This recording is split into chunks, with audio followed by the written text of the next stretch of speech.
We formed the Dullmen's Club a while back. We got tired of reading and hearing so much about people always trying to get a fancier car, a bigger house, travel to more exotic places and come home and tell everybody. They go to Las Vegas and come back and say, hey, I heard Neil Diamond. You know, big deal.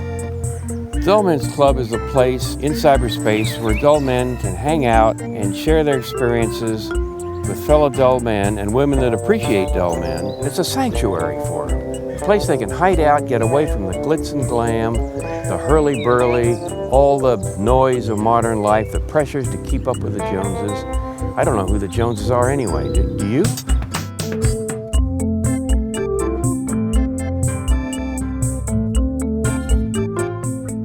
We regard ourselves as dull, but not boring.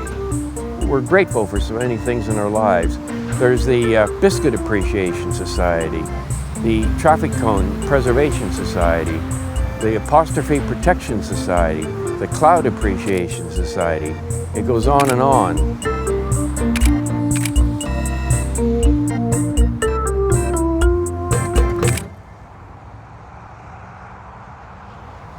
The minute I rolled up to this roundabout, I was tingling all over at the beauty of it. This whole setting just greets you. It's so quintessentially English in its appearance. It's a listed duck pond actually on a roundabout. And I've travelled from John O'Groats to Land's End, and I've never seen a duck pond on a roundabout. I thought I'd seen everything, but this is certainly going to grace the front cover of our calendar for 2014. Over the years, I've seen some darn good roundabouts. Some people go for picturesque roundabouts, like the one I'm sitting on. We call those titchmarshes, which is an island in full bloom. But other people, the functionalists in our society, they might go for the magic roundabout in Swindon, which is the white knuckle ride of all roundabouts. It's a real maelstrom of motordom. Our society go on day trips there and spend the day just going round and round. There's the Dorking Cockerel, there's the Bath Regency roundabout. You could almost hear the crack of leather on willow with that roundabout. It's beautiful. I like to see a roundabout as an oasis on a sea of tarmac. I think they lift our sagging spirits on long, tiresome journeys. They're not like robotic, fascist traffic lights. How many times have you been on a set of traffic lights and there's nothing coming but you're just standing there burning up petrol? Roundabouts are far more green than traffic lights, which have to be maintained after all. Whereas to maintain roundabouts, you've just got to mow the lawn. How green is that?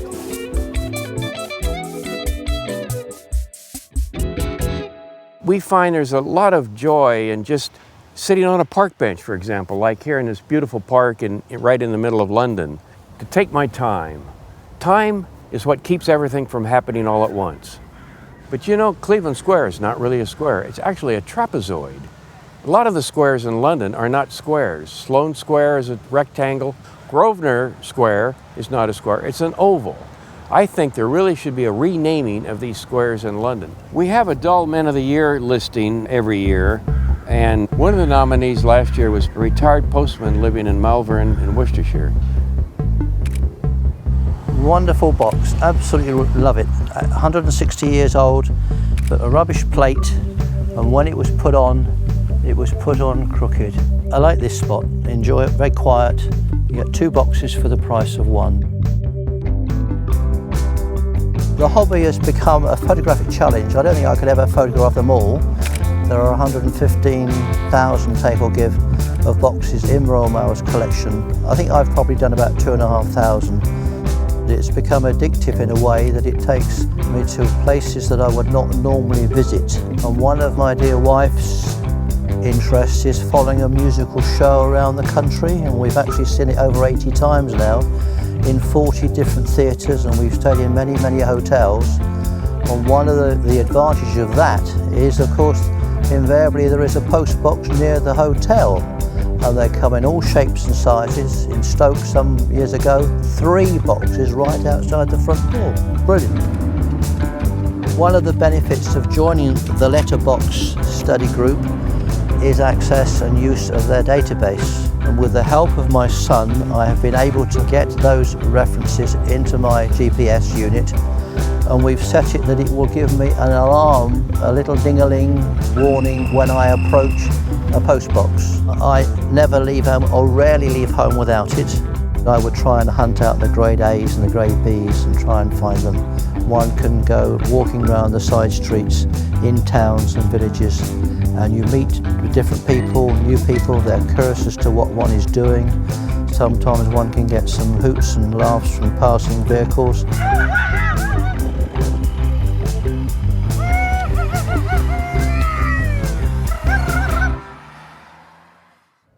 One of our members has a collection of airport sickness bags. Another member collects toothpicks. Another member collects restaurant menus. We have over 100 categories of items now that there are museums for, like soap, coat hangers, typewriters, staplers, shopping trolleys.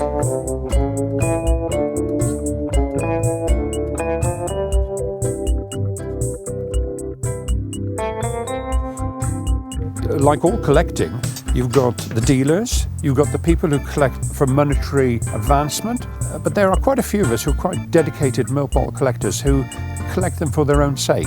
I mean, technically, 17,500 milk bottles are not worth anything. They're just glass, the most common thing on the planet. But to me, they're worth millions because they're my pride and joy. Well, as far as we know, because there's no way of checking, it is the largest collection of British milk bottles overall in the UK. But I do have friends who specialise. It ties up well with holidays, trips abroad. We go to places where you wouldn't imagine people would go. Even Trappist monks from Hong Kong had their own milk in bottles. Somebody rings me up, or I get a tip on there's a dairy closing down, or somebody's found a barn with some milk bottles. I'm away. I like the glass and I like the social history. They're nice to handle. Milk bottles do have a sort of tactile feel to them. This one has got a Union Jack on, and this is just a very nice example where you have the blue and the red, and obviously the milk when it's inside provides the white background. Well, I've never not really just don't like milk. It's nothing I would ever drink. I always believe it is a baby food. And ever since they brought out what I call blue milk, which is that milk with no fat in it. Have you ever had cornflakes with skimmed milk? It's awful. Topics we talk about when dull men get together, of course, are airport luggage carousels. We started making notes whether they go clockwise or counterclockwise. We don't like the word so much anti-clockwise. It infers that we're against clocks. We like clocks. We particularly like clocks twice a year when we get to stay up late and change them at 2 in the morning. But anyway, the predominant way is counterclockwise, not clockwise. And the engineer from Gatwick Airport explained to us why. It's because most people are right-handed, and you got better leverage to pick up your bag off the rack if it's coming from your left than clockwise from your right.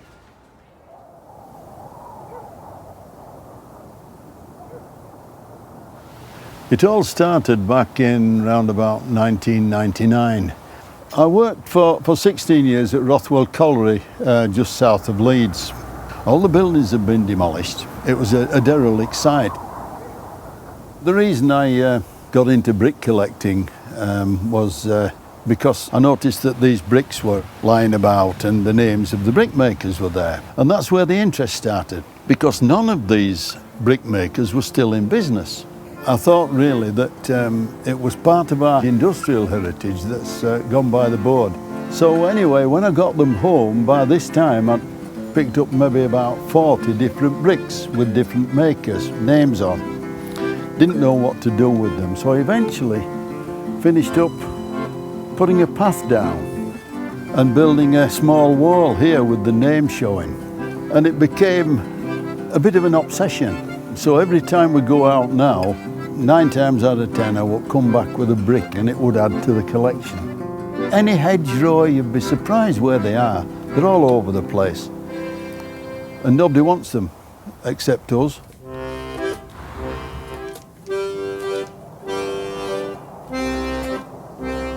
My wife Maureen is a wee bit long-suffering over the brick problem because I put maybe 3 rows of bricks down here. And as I got more and more, I had to extend it. But I was taking up grass. So then I had to go to the wall and build the wall up a wee bit. But that keeps falling down. It was a battleground, yeah, but I won eventually, but I didn't put any more down there. The line's definitely drawn. My wife of 41 or 42 years is very, very supportive of what I do. She is a bit more minimalist, if you like, than me. She often comes with me while we're watching and looking for post boxes. She helps me once every year or so where we clean every bottle in there. This is dull. It is not all post boxes, but I am let off the leash every now and again, and she's quite happy for me to go wandering. My ex-wife hated the fact that I was a roundabout spotter, and in the end she left me. But I don't mind that, because I can go out there roundabout spotting whenever I want. I love riding escalators.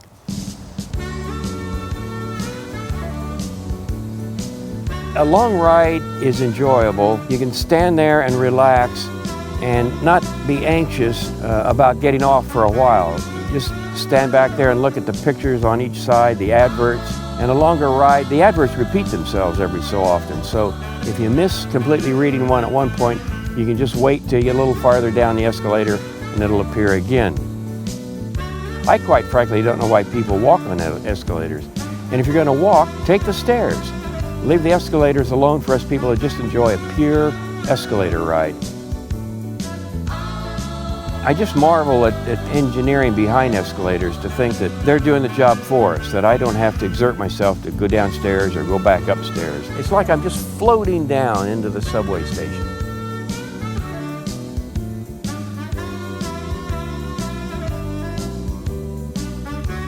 If somebody were to say I were dull, I take it as a compliment, actually.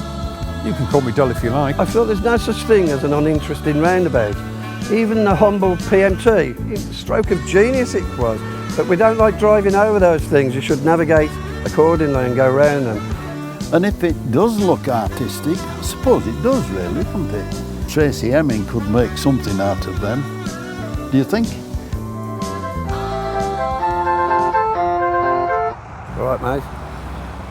This is one of the fellow roundabout spotters here. He's actually made love on a roundabout, haven't you?